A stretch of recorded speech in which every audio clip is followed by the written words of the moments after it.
আল্লাহর হাবিব তার মেয়েকে ডাকলেন, জামাইকে ডাকলেন, নাতিদেরকে ডাকলেন, কলিজার টুকরা ফাতেমা গো শোনো, কেবলমাত্র আয়াত নাজিল হয়ে গেল, আল্লাহ পাক আমাকে শোনায়ছেন কিয়ামতের দিন আমি জানি না আমার সঙ্গে কি ব্যবহার করা হবে, আর এও জানি না যে তোমাদের সাথে কি ব্যবহার করা হবে।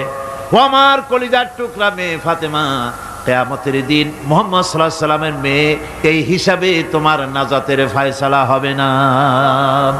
ও আমার কলিজার টুকরা নাতি হাসান আর হোসেন, কিয়ামতের দিন মুহাম্মদ সাল্লাল্লাহু আলাইহি সাল্লামের নাতি হিসাবে ফয়সালা হবে না।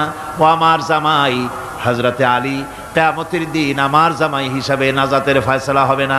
আমল যদি ভালো হয় ফয়সালা ভালো হবে, জান্নাতে চলে যাবে। আমল যদি খারাপ হয় কার নাতি কার জামাই দেখা হবে না। সুবহানাল্লাহ।